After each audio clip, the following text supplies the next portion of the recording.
Now I'm just going to walk you through how to do a JBL calcium test.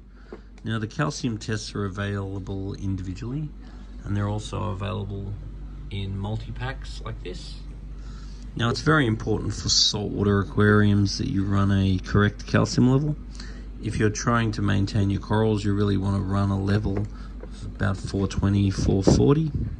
If you're trying to grow your corals, you might have it slightly above that, but that's around the level that you'd want.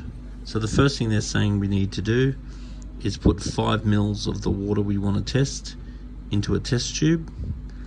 And so I've just done that, just there. And then the next thing I want to do is put 5 drops of reagent 1 and shake it to mix it. So I get calcium reagent 1, open it up. And you always shake the bottle when you do the test. I'm going to put in 5 drops. 1, 2, 3, 4, 5. Then we just give that a little bit of a shake. Then the next thing we need to do is get the powder. So what it's saying next is 1 small measure spoon at the narrow end of reagent 2. So this is the reagent 2 in this.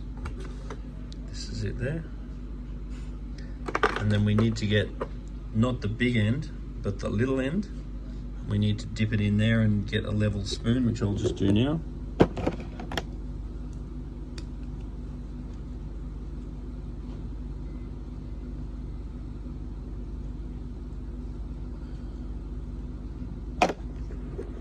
So if I tried to do that with one hand, I'd spill it everywhere. Then we just give that a tappy tap.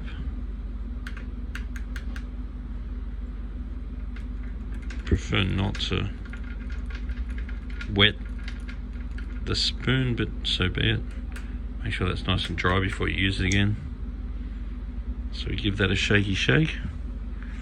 And then the next thing we're going to do is get reagent 3, which is this one. And we're just going to put in 1 drop at a time until the colour changes.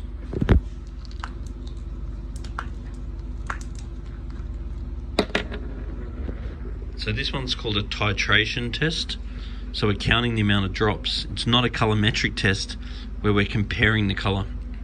So what I'm going to do is go 1, 2, give that a shaky shake. 3, 4. Give that a shaky shake. 5, 6, 7, 8. Because I'm impatient, you should do 1 drop at a time.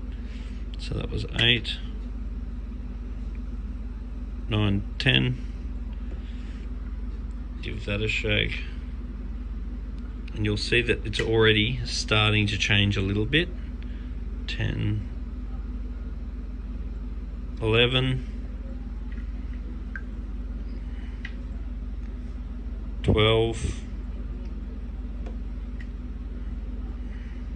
So we're waiting for a really distinct colour change. 13.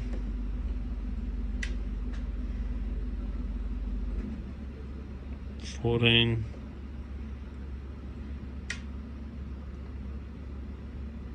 15. So it's starting to change.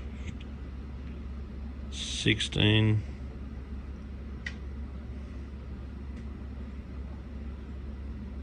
17. There you go, it changed. So see the way that's distinctly a different colour now?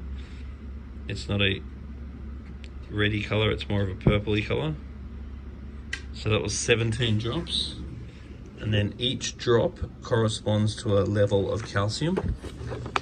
So you can see here, it gives a multiple of 20. So it's 17 times 20. And just to be clear, that we got 17 drops and it's 20 per drop, which would mean that would be a level of 340. So therefore, if I wanted to keep corals in my tank, which there's not corals in this tank, But if I did want to keep corals in the tank, I'd need to get the calcium level higher. And I would do that by adding calcium to the water.